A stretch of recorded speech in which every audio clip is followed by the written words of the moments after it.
I'm Nicola, 42 female. I live in a quiet, tree-lined suburb in a house that I bought with my own two hands, a sanctuary I built after a lifetime of feeling like I never quite had one. By day, I am a judge in the district court, a position I worked tirelessly to achieve. My life is structured, logical, and built on the principle of justice.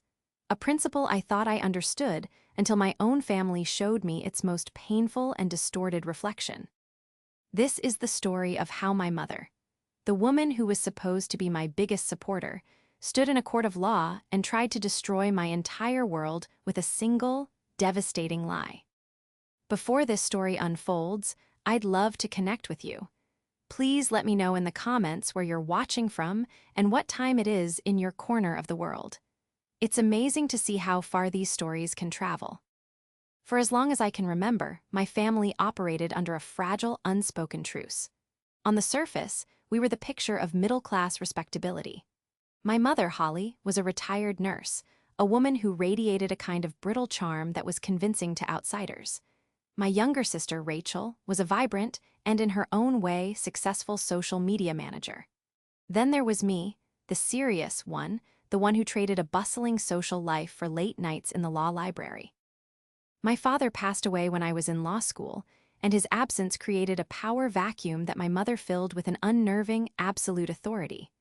She loved to hold court at family gatherings, telling stories that always seemed to subtly position me as the difficult, overly ambitious daughter, while Rachel was the fun, relatable one. "Oh, Nicola," she'd say with a light laugh, always with her head in a book. I used to tell her, "You'll get wrinkles from frowning at all that fine print." Everyone would chuckle, and I'd force a smile, feeling that familiar, quiet sting. The facade was maintained through a series of carefully curated moments. Sunday dinners were mandatory, birthdays were celebrated with performative enthusiasm, and holidays were a masterclass in sweeping resentments under the rug, which was decorated with festive cheer. My achievements were acknowledged, but always with a strange, backhanded quality. When I graduated from law school, my mother told her friends, "I'm so proud, of course. I just hope she finds a husband who isn't intimidated by all that education." When I made partner at my law firm, she said, "That's wonderful, dear. Just don't work yourself into an early grave. No job is worth your health." And when I was first appointed as a judge, her reaction was the most telling. She hugged me tightly in front of the family and whispered in my ear, "Well, look at you. Who would have thought?"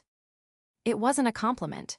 It was a statement of disbelief, laced with something I couldn't quite name at the time, but now recognize as resentment. My sister, Rachel, was my mother's willing accomplice in this dynamic. She had always been the golden child, the one who could do no wrong. While I was disciplined for getting a B+ on a report card, Rachel was praised for the artistic flair of her C in algebra. As we grew older, this disparity morphed. My life was a series of calculated steps and hard-won victories. Hers was a whirlwind of new jobs, exciting relationships, and a carefree attitude that my mother seemed to adore. "Rachel just has a zest for life," Mom would say, a clear implication that I did not. The truth was, Rachel's life was far from perfect. She changed jobs every 18 months, her relationships often ended in dramatic fashion, and she was perpetually in some sort of minor financial trouble, which my mother would always discreetly resolve. Yet, in the family narrative, she was the success story, the one who was living, not just working. My relationship with them was one of careful distance. I loved them, or at least, I felt the profound obligation that comes with family ties. But I kept the most important parts of myself separate. My close friendship with Mark Jennings, an architect I'd known since college, was my own. My mentorship under Chief Justice Davies was a private source of pride. These were parts of my life that were untainted by my mother's subtle criticisms or my sister's casual dismissiveness. I thought this separation was enough to protect myself. I was wrong. The issue that would ultimately shatter our family facade was something I never saw coming: my own home. I'd spent years saving for it, and it was more than just a house. It was a symbol of my independence. It was a beautiful, modest stone house with a garden I was slowly learning to cultivate. Unfortunately, it was located in a neighborhood that had recently become very desirable, and its value had skyrocketed. The trouble began when Rachel announced she was getting married. It was a whirlwind romance with a man none of us had met more than twice. They wanted to buy a house in the same desirable area, but they were struggling to get a loan for the amount they needed. My mother immediately saw a solution. "Nicola," she said one Sunday dinner, her voice bright and casual, "you have so much space in that big house of yours, all for one person. Rachel and her fiancé could really use a helping hand. A gift towards their down payment would be the perfect wedding present." I was taken aback. She wasn't asking for a few $1,000s. She was implying a significant, five-figure sum. I explained politely that my finances were tied up, and while I would give them a generous wedding gift, I wasn't in a position to fund their down payment. The temperature in the room dropped several degrees. My mother's smile tightened.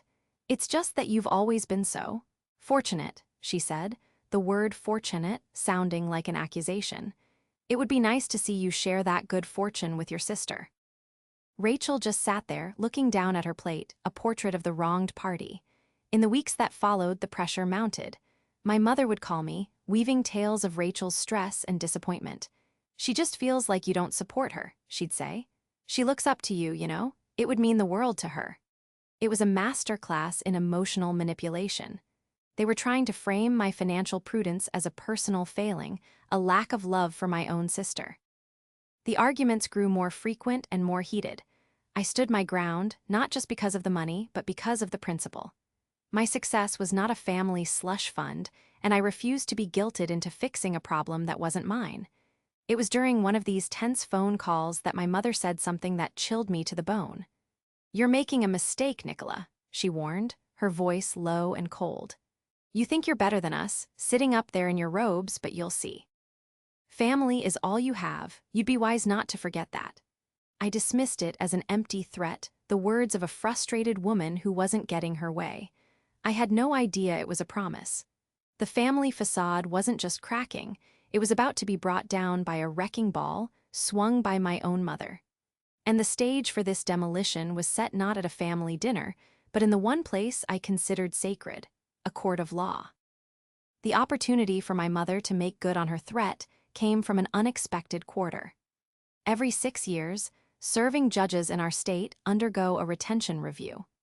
It's typically a formality, a process where a judicial performance commission reviews our records, considers feedback from lawyers who have appeared before us, and ultimately recommends whether we should be retained on the bench. For a judge with a clean record and a reputation for being fair and competent, like myself, it was supposed to be a straightforward process. I had no reason to believe my review would be any different. I submitted my paperwork, confident in my body of work. I had presided over hundreds of cases, my reversal rate on appeal was exceptionally low, and I had received commendations for my work in streamlining court procedures. My mentor, Chief Justice Davies, had even called me to say he'd heard nothing but positive feedback from the commission members. "It's a slam dunk, Nicola," he'd said warmly. "Don't give it a second thought." So, when I received a certified letter from the Judicial Performance Commission requesting my presence at a formal hearing, I was more confused than concerned. The letter was vague, citing the need to address certain public testimonies that have been brought to the Commission's attention. I assumed it was a disgruntled litigant who had lost a case in my court. It was an unpleasant but not unheard of part of the job. I called the Commission's clerk to inquire further, but she was tight-lipped, only confirming the date and time of the hearing and stating that I had the right to have legal counsel present. The mention of counsel was a red flag, but I decided against it. Bringing a lawyer would make it seem like I had something to hide. I would go, listen to whatever baseless accusation had been made, and address it calmly and professionally. I had truth and a spotless record on my side. What could possibly go wrong? The day of the hearing, I walked into the stately, wood-paneled room feeling a knot of anxiety in my stomach. The commission was composed of 10 members, 4 judges, 3 lawyers, and 3 private citizens. They sat at a long, imposing table, their faces neutral and unreadable. The chairman, a senior judge I respected, greeted me formally and explained the procedure. "Judge Vance," he began, "this commission has a duty to thoroughly investigate all claims made regarding a judge's fitness for the bench. We have received a sworn testimony that raises serious questions about your character and stability. We would like to play a recording of that testimony for you now." He nodded to a technician, and a voice filled the room, a voice I would have recognized anywhere. It was my mother, Holly. My blood ran cold. Her voice, usually so full of false sweetness, was now thick with feigned concern. She was painting a picture of me that was a grotesque caricature, a collage of every backhanded comment and subtle criticism she had ever leveled against me, now presented as fact. "I love my daughter," she began, her voice trembling for dramatic effect. "But I am deeply worried. Nicola, she isn't well. She has always been prone to fits of anger and instability. Even as a child, she had a terrible temper. She's so isolated, she has no real friends. She just works and works. It's not healthy." I sat frozen in my chair, my hands clenched into fists under the table. She was twisting my dedication into obsession, my independence into isolation. She was using the very traits that had enabled my success, my focus, my drive, my refusal to be distracted, as weapons against me. But it got worse. The commission chairman stopped the recording and looked at me gravely. "Mrs. Vance goes on to make a more specific and troubling allegation, Judge. She testified under oath that you are not fit to hold your position because you are, in her words, chronically unemployed and financially unstable, and that your judgeship is a complete fabrication you have maintained for years to hide a life of failure." A wave of disbelief washed over me. It was so outlandish, so utterly disconnected from reality that for a moment I thought it had to be some kind of bizarre prank. Chronically unemployed? A fabrication? I was a sitting judge. My salary was a matter of public record. My picture hung in the courthouse. How could anyone, let alone my own mother, make such a patently absurd claim? Then the chairman delivered the final, devastating blow. "Your sister, Rachel Vance, has submitted a written statement corroborating your mother's testimony," he said, his voice devoid of emotion. "She affirms that the family has been covering for your lack of employment for years out of a desire to protect you." The air left my lungs. My sister, too. This wasn't a moment of irrational anger from my mother. This was a coordinated, malicious attack. They had conspired to create a fantasy world of my failure, all because I had refused to give Rachel money for a house. The motive was so petty, so venomous, it was hard to comprehend.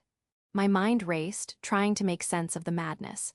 How could they possibly think this would work? The chairman continued, "Judge Vance, these are extraordinary allegations. Your official record, of course, paints a very different picture. But the testimony, coming from your immediate family, is detailed and emotional. Your mother speaks of your episodes, your long periods of being unable to hold a job, and your sister describes your elaborate stories about being a judge. They claim you spend your days at the library, reading law books to maintain the illusion." It was a nightmare. I looked at the faces of the commission members. Some looked skeptical, but others looked concerned. They were seeing a grieving, worried mother and sister. They were hearing a story of mental instability, something that would absolutely disqualify a judge from the bench. My word against my own family's. Suddenly, the fight over the down payment made a sick kind of sense. It wasn't just about the money. It was about control. In their minds, my success was a rebellion, an unforgivable act of independence. By refusing to bow to their demands, I had broken the unspoken rule of the family facade, that I was, and always would be, the difficult, lesser daughter. If they couldn't control my finances, they would try to destroy the very foundation of my identity. And so, my mother stood there, in a sworn testimony, and delivered the most profound betrayal of my life. She didn't just lie. She tried to erase my entire existence, replacing it with a fiction of her own making. A fiction where I was a pathetic failure who can barely hold a job. I sat in stunned silence as the chairman finished speaking. The room was quiet, the air thick with the absurdity of the accusations. My mind was a whirlwind of rage, hurt, and disbelief. My own mother and sister had tried to have me declared a fraud. They had weaponized the concept of family, twisting love and concern into a dagger aimed at my heart and my career. I could see the dilemma on the faces of the commission members. On one hand, there was my entire professional history. Years of service, a public record, a career built in the open. On the other, there was the tearful, seemingly heartfelt testimony of a mother worried about her daughter's mental state. In the world of judicial review, even the slightest hint of instability or dishonesty is treated with the utmost seriousness. They had to investigate.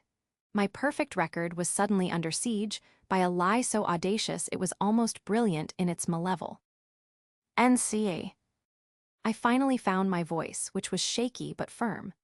Mr. Chairman, members of the commission, I began, my eyes meeting each of theirs in turn. Every single word of that testimony is false.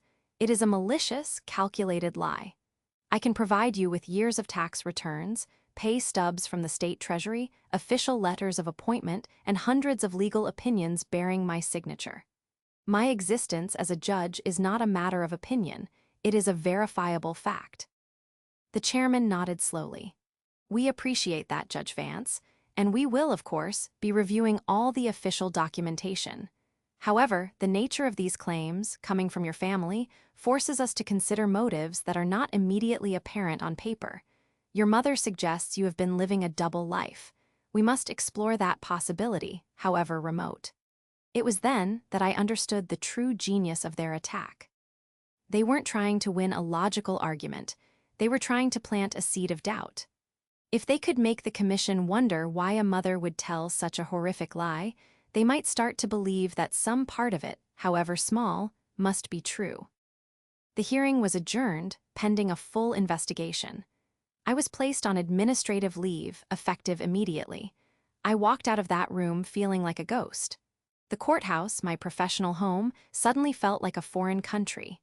Colleagues I had known for years averted their eyes, their faces a mixture of pity and suspicion. The news, though not public, would spread through the legal community like wildfire. The lie was already working. I went home to my empty house, the silence amplifying the chaos in my head. I called my friend Mark, my voice breaking as I recounted the insane events of the day. He was speechless at first, then exploded in anger on my behalf. That is the most monstrous thing I have ever heard, he said. Nicola, you have to fight this. We have to fight this. But I felt paralyzed. How do you fight a phantom? How do you prove you exist to people who have known you for years? The next few days were a blur of despair. I felt the foundations of my life crumbling. Everything I had worked for, the respect I had earned, was being threatened by a petty family squabble that had metastasized into a character assassination. My mother and sister wouldn't answer my calls. They had thrown their bomb and retreated into silence, leaving me to deal with the shrapnel. I was alone, or so I thought. On the third day of my leave, I received a call from an unlisted number. It was Chief Justice Samuel Davies. Nicola, he said, his voice a deep, calming baritone. I've been briefed on the commission's hearing. I am calling you not as the Chief Justice, but as your friend. How are you holding up? Tears welled in my eyes. I don't know, I admitted. I feel like I'm in a nightmare I can't wake up from. This is not a nightmare you will face alone, he said firmly. I have known you for 15 years. I watched you rise from a brilliant young lawyer to one of the most respected judges in this state. This attack on your character is an attack on the institution I lead, and I will not stand for it. His words were a lifeline. Chief Justice Davies was a man of immense integrity and influence. He was old school, a believer in evidence, honor, and truth. He told me that he had already spoken to the commission chairman and expressed his profound skepticism about the allegations. But he warned me that his opinion alone wouldn't be enough. The commission had a duty to be impartial. They have scheduled a final hearing for next week, he explained. Your mother has been asked to testify in person this time, under direct examination. They are taking this to its conclusion. You need to be prepared. He then said something that changed the course of my defense. Nicola, a lie this big requires an audience. Your mother didn't just whisper this to a friend, she delivered a sworn testimony. She used the system to attack you, so we will use the system to expose her. He had a plan. He would not act as my lawyer, as that would be a conflict of interest. But he could and would act as a character witness, and not just any character witness. He would be the Chief Justice of the state Supreme Court, testifying to the character of one of his own judges. Furthermore, he advised me to stop trying to simply disprove the lie and start investigating the liars. Don't just defend your reality, he urged. Expose theirs. Find out why they did this. Find the emails, the text messages. Find the motive and lay it bare for the commission to see. A lie this hateful always leaves a trail. His counsel was like a splash of cold water. He was right. I had been so focused on the what, the insane accusation, that I hadn't focused on the why. The dispute over the money was the catalyst, but the poison had been there for years. Now, it was time to analyze that poison and present it as evidence. The Chief Justice's unwavering stand gave me the strength I needed to stop being a victim and start acting like what I was, a judge. It was time to build a case, the most important case of my life. The fight was far from over, but for the first time since this nightmare began, I no longer felt alone. Fueled by Chief Justice Davies' advice and a surge of cold, clarifying anger, I shifted my perspective. I was no longer a wounded daughter. I was an investigator building a case.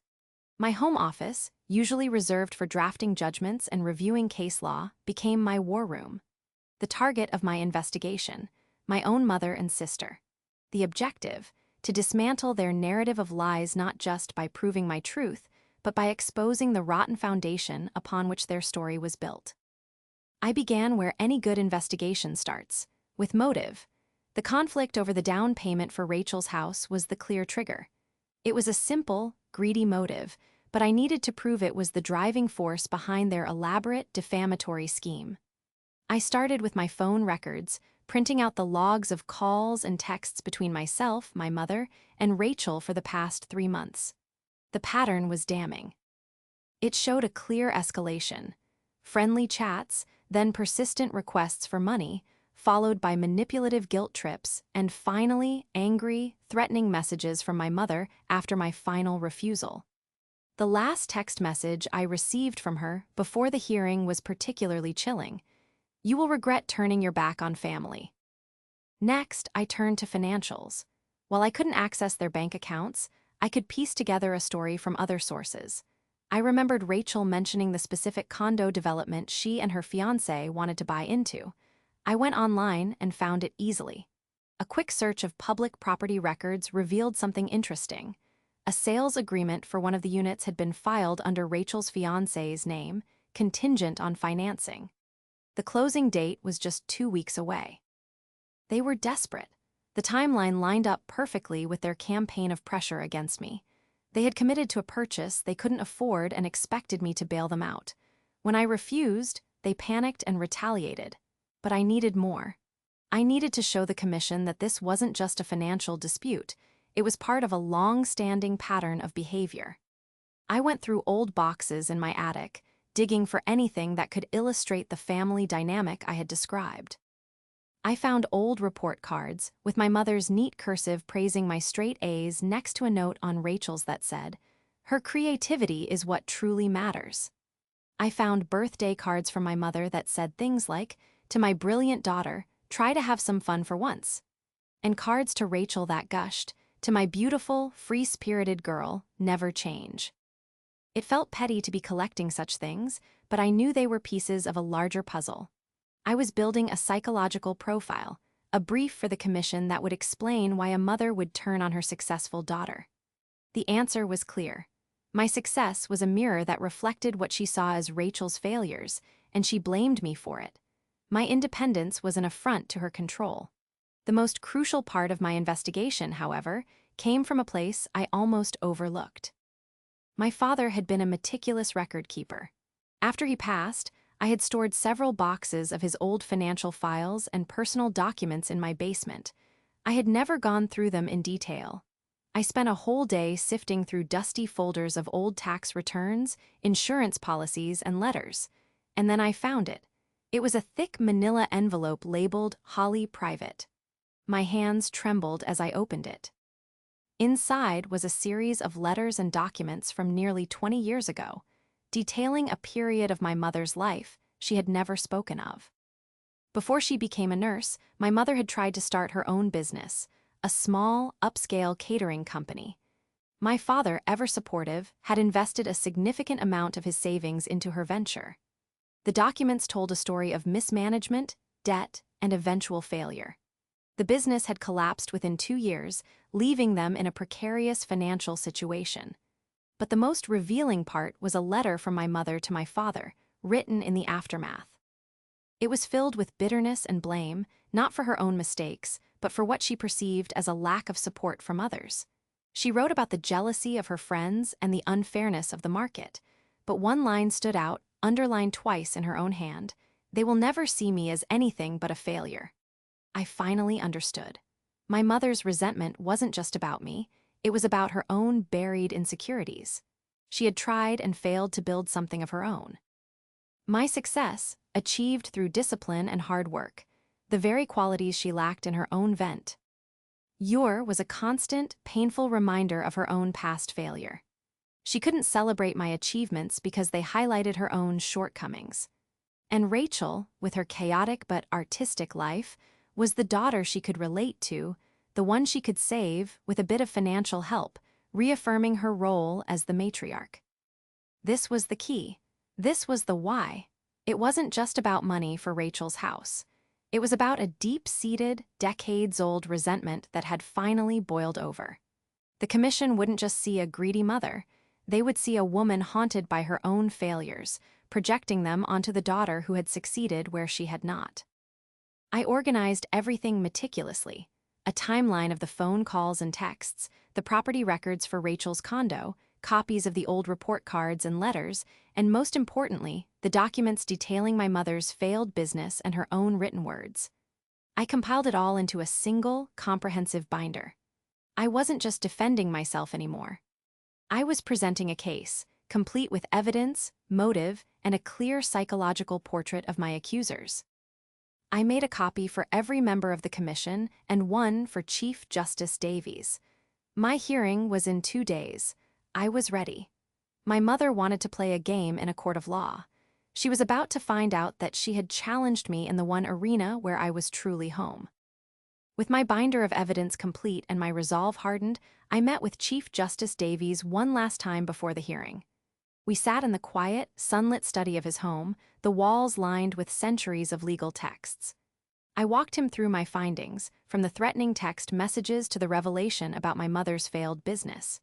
He listened intently, his fingers steepled, his sharp eyes missing nothing. When I finished, he nodded, a grim look of approval on his face. "This is excellent, Nicola," he said. "You've established a powerful motive. You've demonstrated a pattern of behavior. This moves the narrative from a concerned mother to a manipulative and resentful woman with a history of projecting her own failures.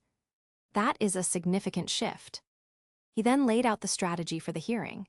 "The commission will allow your mother to speak first," he explained.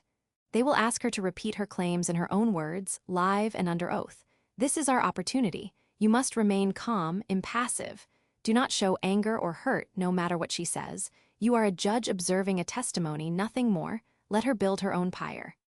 He advised that after she spoke, the commission would turn to me for my response. That was when I would present my evidence. But it was his role that would be the linchpin. "After you have presented your evidence," he continued, "I will ask the chairman for permission to speak, not in my capacity as Chief Justice, but as a witness who has known you professionally for over a decade. I will corroborate your career, of course, but more importantly, I will frame their actions in the proper legal context. I will talk about perjury. I will talk about the malicious use of a judicial review process. I will remind the commission that their duty is not just to protect the public from unfit judges, but to protect the judiciary from malicious attacks." The plan was brilliant. It was a 3-pronged assault. First, my mother would be given enough rope to hang herself with her own lies. Second, I would present the irrefutable, documented why behind those lies. And third, the Chief Justice himself would deliver the finishing blow, reminding everyone in the room of the gravity of what my mother and sister had done.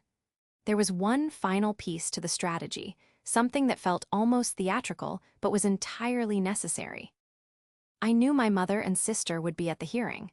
I needed them to see the full weight of the institution they had decided to trifle with. I reached out to my friend, Mark Jennings. I didn't tell him the details of the hearing, only that I needed his moral support and that I needed him to do something specific for me. "Mark," I said over the phone, I need you to gather some people.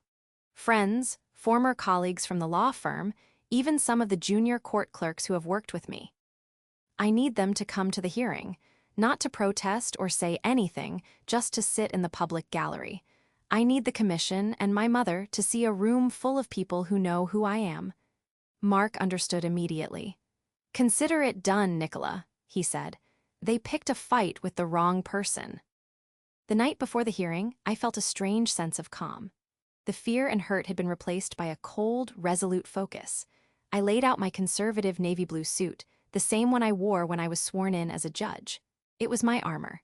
I went over my notes one last time, not memorizing a speech, but solidifying the key facts and the timeline in my mind. I was not going into that room to beg for my job. I was going in to deliver a final judgment on the character of my accusers. The legal trap was set. All the pieces were in place. The evidence was compiled, the witnesses were prepared, and the stage was ready.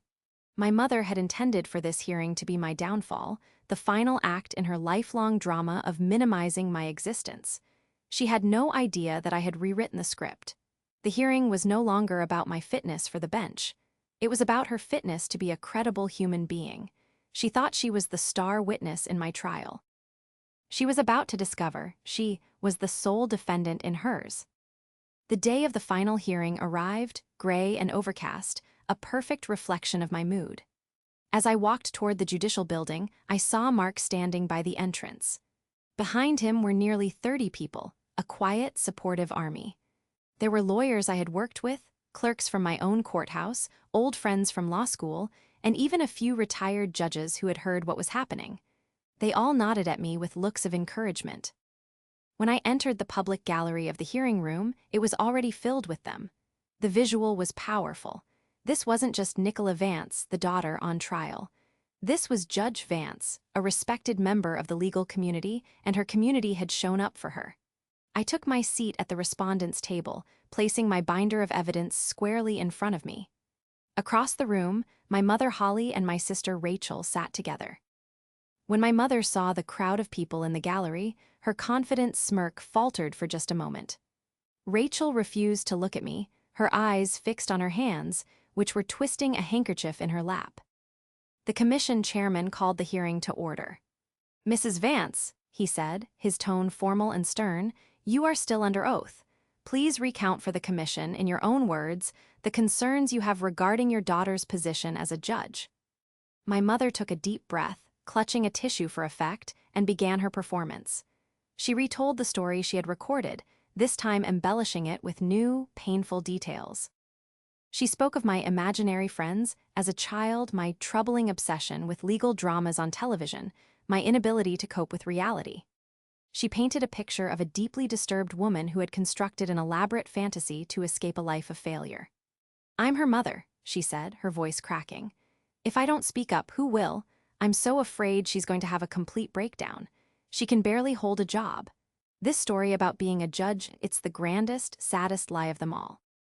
She looked at me with eyes full of what she wanted the commission to see as pity, but I knew was pure malice. I held her gaze, my expression unreadable, just as Chief Justice Davies had instructed. I let her speak, lie after lie, digging her own hole deeper with every word. When she finished, there was a heavy silence in the room. The chairman turned to me. "Judge Vance, you have the floor." I stood up and walked to the lectern. "Mr. Chairman, members of the commission," I began, my voice clear and steady. "I will not waste your time refuting a fantasy. Instead, I will provide you with the one thing my mother's testimony completely lacks: evidence." For the next 30 minutes, I walked the commission through my binder. I presented the timeline of texts and calls, showing the clear pattern of financial pressure followed by threats. I presented the public property records for Rachel's condominium, proving their desperate financial motive. I presented the old report cards and letters, illustrating the long-standing family dynamic of sabotage and resentment. And finally, I presented the documents from my father's files about my mother's failed business and her letter, filled with bitterness and a fear of being seen as a failure. "This is not about my mental health," I concluded, my voice ringing with authority. This is about my mother's decades-old insecurities and my sister's financial irresponsibility.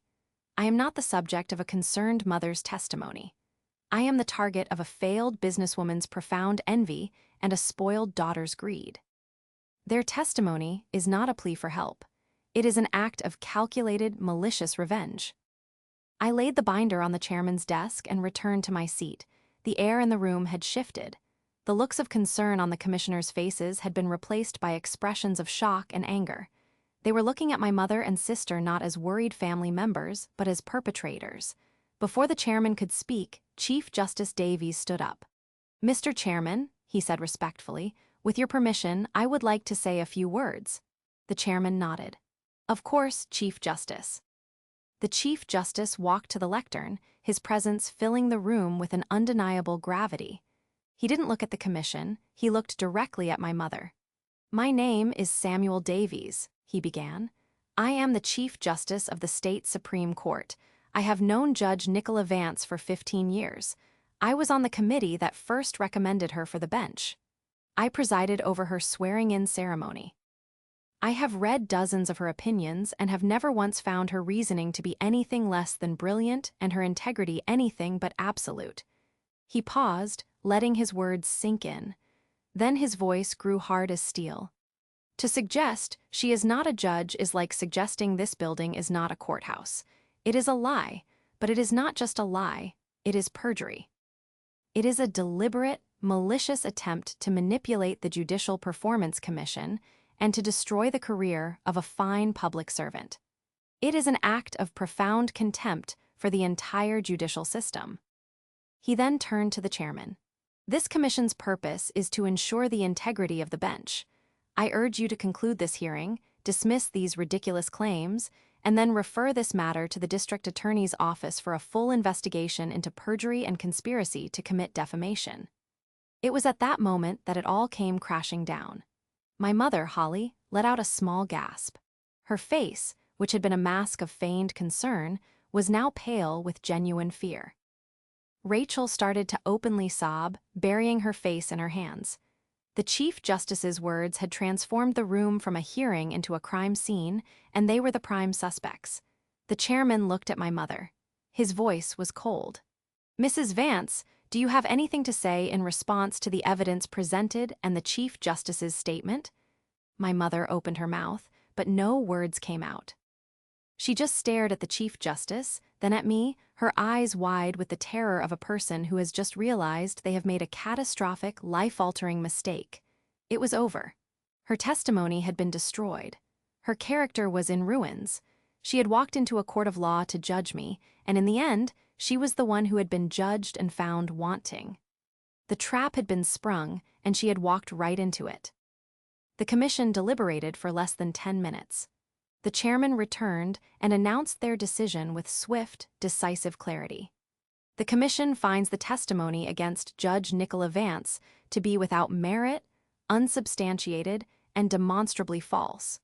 We find the evidence presented by Judge Vance to be compelling and conclusive. We hereby recommend her for retention with our highest endorsement. Furthermore, as per the suggestion of the Chief Justice, we will be forwarding a complete transcript of this hearing to the District Attorney's Office for review of potential criminal charges against Holly and Rachel Vance. It was a total vindication. A wave of relief so profound washed over me that I felt lightheaded. The crowd in the gallery broke into quiet, respectful applause. Mark came over and gave me a firm, supportive hug. As I packed my briefcase, I looked over at my mother and sister. They were huddled together, looking small and broken. Their grand plan had not just failed, it had backfired in the most spectacular way imaginable. They had sought to ruin my life, and in doing so, had irrevocably ruined their own. I walked out of the hearing room and didn't look back. I didn't need to. Illegal system, a system I had dedicated my life to, would handle them now. In the weeks that followed, the consequences of their actions unfolded. The district attorney did indeed press charges. Faced with the overwhelming evidence, both my mother and sister pleaded guilty to perjury and filing a false report. They avoided jail time but were sentenced to 2 years of probation, significant fines, and 500 hours of mandatory community service. The public humiliation was, perhaps, the greater punishment. The story was picked up by local news outlets, framed as a bizarre case of family revenge. Their names and faces were public, their lies laid bare for the world to see. Rachel's fiancé called off the wedding, unwilling to be tied to a family embroiled in such a toxic, public scandal. The condo they were so desperate to buy went back on the market. Rachel lost her job when her employer decided her conduct reflected poorly on the company's image. She had to move back in with my mother, the two of them trapped together in the wreckage they had created. As for me, I returned to the bench. The cloud of suspicion was gone, replaced by a wave of support from my colleagues that was both humbling and heartwarming. Chief Justice Davies called me into his chambers on my first day back. "Welcome back, Judge," he said with a warm smile. "We missed your particular brand of no-nonsense justice around here." His mentorship and friendship had been my anchor through the storm, and my gratitude was immense. My relationship with my mother and sister was, of course, completely severed.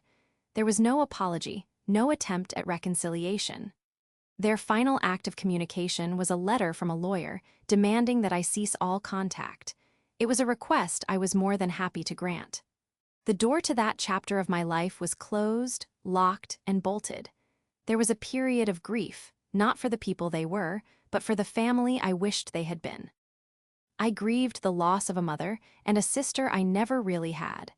But that grief was eventually replaced by a sense of peace. The constant stress of navigating their passive aggression and manipulative behavior was gone. My life was finally, truly my own. I poured my energy into my work, my friendships, and my garden. My friendship with Mark deepened, his unwavering support a testament to the family you choose, not the one you are born into. The quiet sanctuary of my home no longer felt like a point of contention, but a well-deserved reward for a life of hard work and integrity.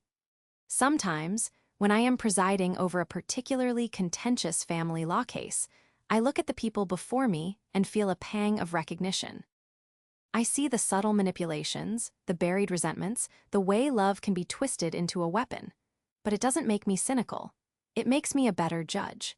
It gives me a deeper understanding of the human heart in all its capacity for both great loyalty and profound betrayal. My mother's words from the hearing sometimes echo in my mind. She can barely hold a job. The irony is that her attempt to destroy my career ended up solidifying it. The ordeal reaffirmed my commitment to the principles of evidence, truth, and justice.